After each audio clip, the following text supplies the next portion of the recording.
간단하게 5분 동안 건강환자 진행하고 시작하도록 하겠습니다. 자, 이제 발목에 있는 통증 중에서 오늘 얘기 드릴 내용은 발목의 인대 섬유화증이에요. 발목에 있는 인대가 섬유화가 됐다는 얘기인데요. 가끔 이제 임상을 하다 보면 이런 분들이 환자분들로 찾아오세요. 예전에 분명히 내가 다쳤는데 다 나았는데 불구하고 그 자리가 아직도 좀 이렇게 많이 움직이거나 아니면 한참 있다가 좀 움직이려고 그러면 좀 욱신거리고 아플 때가 있는데 하면서 이제 찾아오세요. 혹은 예전에 다친 데가 툭툭 부었었는데 거기가 붓기가 아직도 다 안 빠지고 있는데 이거 왜 그런가요? 라고 이제 물어보시는 분들이 있는데 그런 분들을 임상에서 만나면 제 머릿속에 가장 먼저 떠오르는 병명이 오늘 얘기해드릴 이 내용입니다. 해서 발목에 있는 인대 섬유화증이 어떤 건지 왜 생기는지 그리고 어떻게 관리를 해야 되는지 그래서 오늘 간단하게 좀 안내를 해드릴게요. 자, 실제로 보면은 지금 왼쪽하고 오른쪽하고 여기가 약간 부어있는 거 보이시나요? 사진상에서. 자, 보면은 이렇게 이런 데가 좀 볼록 튀어나와 있어요. 특히 이제 좀 나이 드신 분들 중에서 보면은 이렇게 튀어나와 있는 경우들이 많은데 대체로 이런 분들 얘기를 들어보면 예전에 이쪽 발목을 한번 심하게 삔 적이 있다라고 얘기를 하세요. 그래서 그때 퉁퉁 부었는데 아직도 붓기가 다 안 빠졌네. 그런데 실제로 이제 부종이라는 거는 피가 나서 이제 부은 거는 보통은 한 2주 정도면은 완전히 빠지게 돼 있어요. 근데 몇 년이 지났는데도 안 빠진다 그러면 이건 부종이 아니라 다른 거일 가능성이 큽니다. 그래서 한번 이렇게 심하게 접질렸어요. 그러면 우리가 어떻게 돼요? 인대가 늘어나 버리죠. 실제로 이제 인대가 늘어나는 건 아니고요. 인대 섬유들이 이 발목에 있는 인대가 수백 가닥, 수천 가닥의 인대 섬유들이 있잖아요. 그 중에서 일부가 이렇게 찢어지는 거예요. 이게 상당히 많이 찢어지는 경우도 있고 그 중에 이제 일부만 살짝 찢어지는 경우도 있죠. 자, 찢어지면은 그 다음에는 어떻게 될까요? 자, 상처가 났어. 그러면 뭐가 나죠?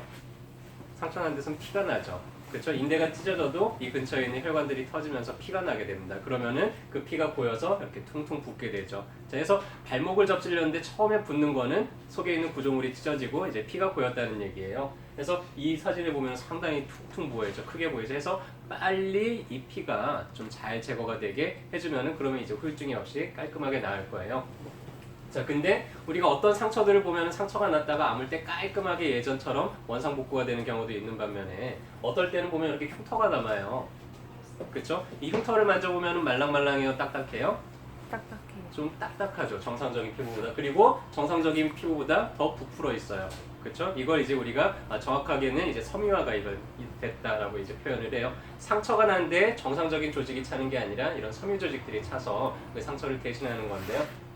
그렇게 되면은 이 흉터는 꽤 오래 가죠. 몇 년씩도 가요. 혹은 그냥 평생 계속 가는 경우들도 있고요. 자, 이 흉터 난 데는 살짝 눌러보면은 아플까요? 안 아플까요? 다른 데보다는 약간 좀 뭔가 은근하게 아프고 좀 답답하고 이제 이런 느낌이 나겠죠. 자, 그런 것처럼 발목이 한번 심하게 접질렸다가 아물 때 그 부위가 완전히 아무는 게 아니라 이런 식으로 이제 흉터 조직들이 남는 거를 발목인대 섬유화증이라고 얘기를 합니다. 그래서 이런 분들이 대체적으로 보면 이제 이런 조직이 있으니까 주변에 피가 잘 통할까요? 안 통할까요? 아무래도 좀 혈액 흐름에 방해가 되겠죠. 신경도 좀 눌리기가 쉬울 거고요. 하지만 내가 좀 컨디션이 좋을 때는 이런 게 있더라도 별 문제가 없는데 내가 좀 컨디션이 떨어졌을 때 너무 많이 지쳤다든지 활동을 한다든지 아니면은 내가 요새 좀 많이 피곤하다든지 날씨가 흐리다든지 이러면은 이런 것들이 이제 본격적인 순환장애를 일으키면서 통증을 유발시킬 수도 있어요. 그리고 평소에 좀 피가 잘 안 통하고 있기 때문에 가만히 있으면은 주변이 좀 피가 안 통하는 상태겠죠. 그리고 처음 막 움직이려고 그러면은 좀 뻑적지근하다 싶게 아플 거예요.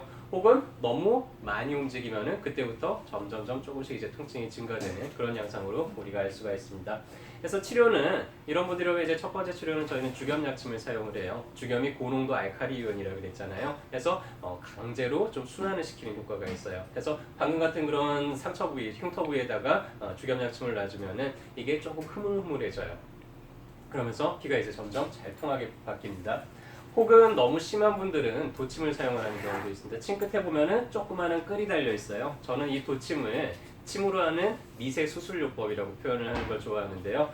실제로 이제 이 흉터난 조직을 도침을 넣어서 침으로 살짝 이렇게 뜯어주고 이 유착을 박리를 해줄 수가 있습니다. 그러면은 바로 조직이 관해가 되면서 순환이 회복이 되겠죠. 자, 어깨동무한의원 하면 제일 먼저 떠오르는 게 뭐예요? 다른 한의원하고 다른 점 하나. 저희는 어혈침을 쓰죠. 그래서 어혈침을 위주로 하는데 이 발목인데 섬유화증이라는 게 고전적으로 우리 한의학에서 얘기하는 그 어혈의 개념하고 똑같아요. 그래서 자, 발가락 사이로 이렇게 피가 잘 나오게 어혈이 잘 풀리게 하면은 점점점 순환이 좋아지면서 그런 통증들도 개선이 될 수가 있습니다. 자, 얘기 들어보니까 이제 발목이 꽤 오랫동안 내가 고생을 했어. 잘 안 나. 그럼 이제 어디 가서 고치면 되겠어요? 어깨동무 오시면은 저희가 또 잘 진료해드리고 잘 진단해드리고 고쳐드리도록 하겠고요. 만약에 주변에 하우나 발목 때문에 너무 골치가 아파 어디 가서 치료해도 이게 잘 안 되고 이게 왜 그런지 잘 모르겠어 이런 분들을 봤다. 그러면 이제 어떻게 해요?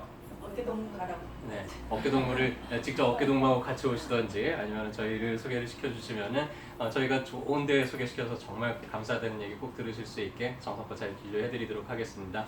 오늘도 진료 잘 받으시고요. 저희가 날마다 이렇게 알려드리는 내용들이 여러분들과 여러분들 주변 분들과 함께 건강을 나누는 데 좀 도움이 됐으면 좋겠습니다. 감사합니다.